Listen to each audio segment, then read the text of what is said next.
Metal Up. This is CJ of CJOrtiz.com and MetalMotivation.com. This is the first episode of a 5-message series I'm doing called Mr. Rogers and the True Meaning of Success. If you're like me, you grew up on shows like Mr. Rogers and Sesame Street.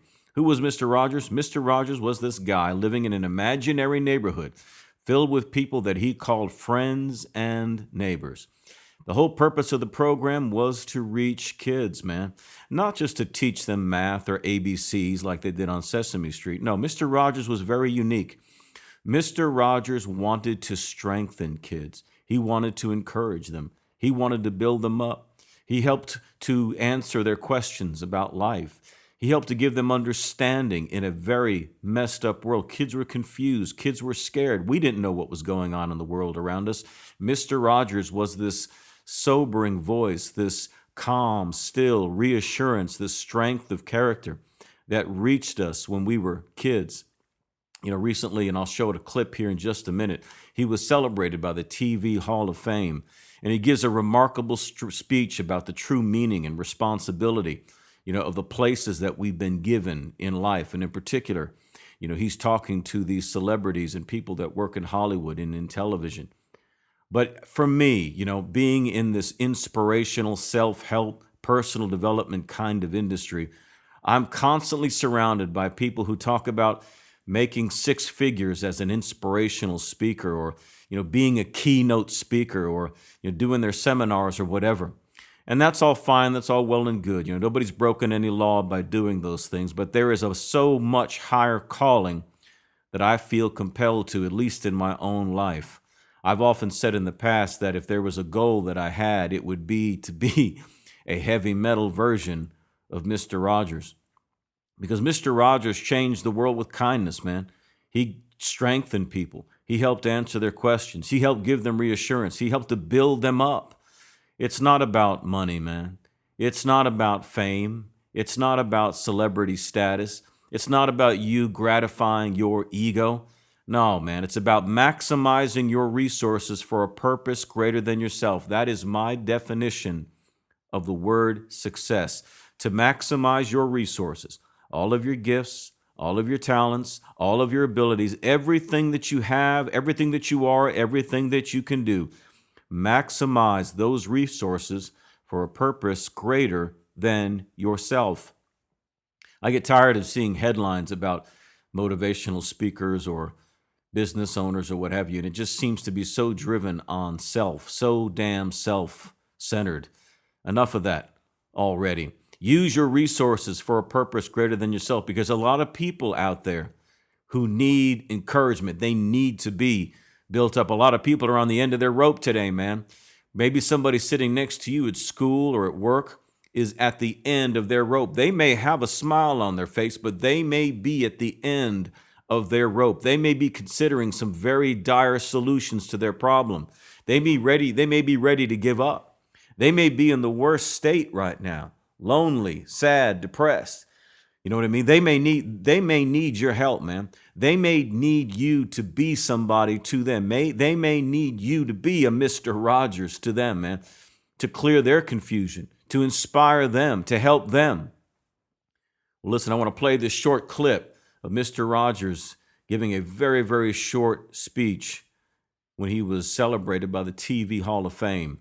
He says it better than anybody. Well, this is what I wanted to tell you before I knew that I'd have this great gift tonight. Fame is a 4-letter word.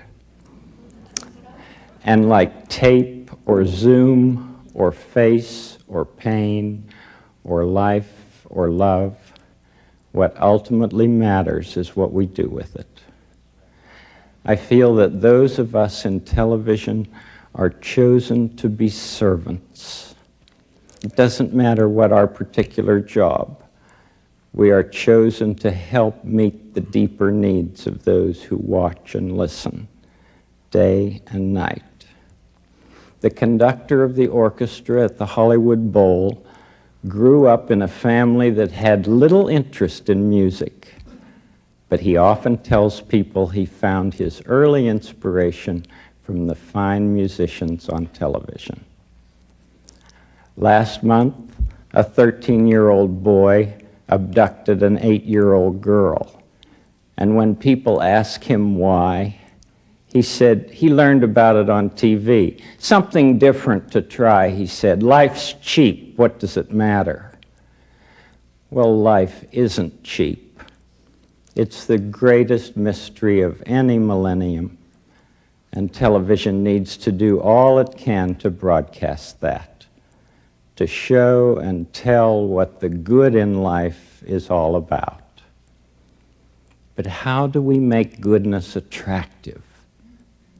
By doing whatever we can to bring courage to those whose lives move near our own, by treating our neighbor at least as well as we treat ourselves, and allowing that to inform everything that we produce. Who in your life has been such a servant to you? Who has helped you love the good that grows within you? Let's just take 10 seconds to think of some of those people who have loved us and wanted what was best for us in life. Those who have encouraged us to become who we are tonight. Just 10 seconds of silence. I'll watch the time.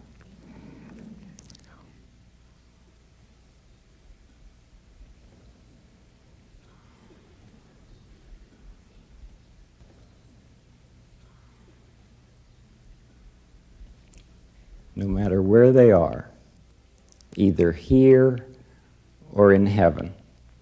Imagine how pleased those people must be to know that you thought of them right now. We all have only one life to live on earth, and through television, we have the choice of encouraging others to demean this life or to cherish it in creative, imaginative ways. On behalf of all of us at Family Communications and the Public Broadcasting Service, I thank you for all the good that you do in this unique enterprise and for wanting our neighborhood to be a part of this celebration tonight. Thank you very much.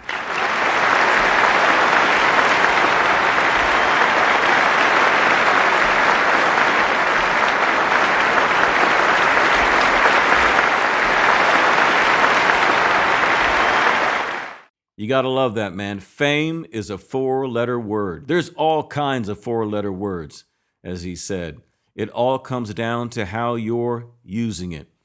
How are you using the powerful tools that you have? How are you using the mediums that you've been given?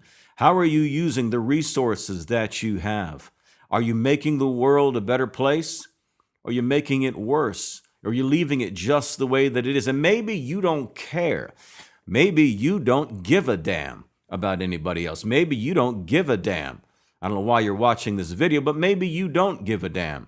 You know, in heavy metal, there's an old song that Metallica did a remake of called Am I Evil? If there's anything that heavy metal has, it's a moniker of being evil.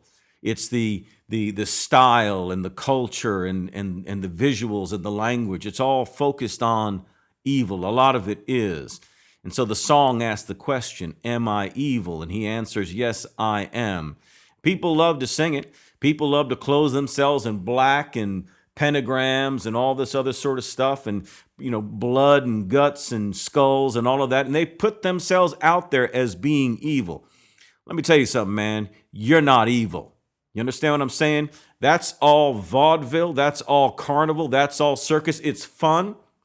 You know what I mean? I understand it's all part of the culture of heavy metal. It's all part of that, man. And there's some symbolism. There's some meaning there. And there's the culture needed to have the veneer of plastic, outlooks and mentalities ripped off of it. And heavy metal did that. But at the same time, man, you are not evil, okay? Evil is abuse of children, the beating and rape of women, war, what's going on in prison systems, tyranny around the world, genocide, These are evil things. You ain't evil, man. Okay? There's nothing you're doing in your life that's evil. That's just a song you're singing. That's just a role you're playing. You're not evil.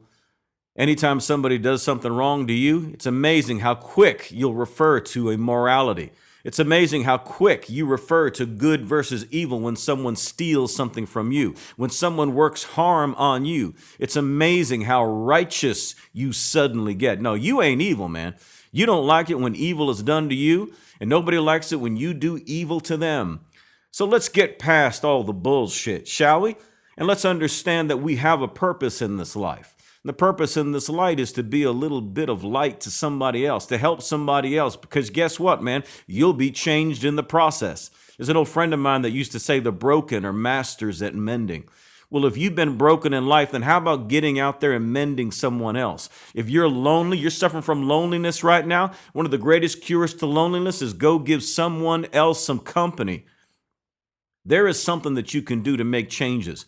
There's something that you can do to vastly improve your life by simply improving the life of someone else. Mr. Rogers did that. I don't want to be a damn motivational speaker, man. I want to be like Mr. Rogers. I want to change the world with kindness. I want to break my back and bust my ass to make a difference in someone else's life.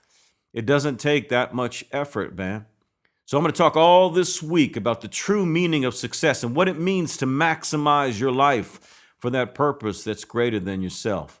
Join me for each and every one of these episodes. If you'd like to learn more about them, you can get it right here at the Life Domination Online Coaching Program. Just visit metalmotivation.com/Life Domination Coaching.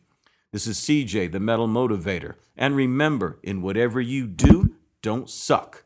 Metal up.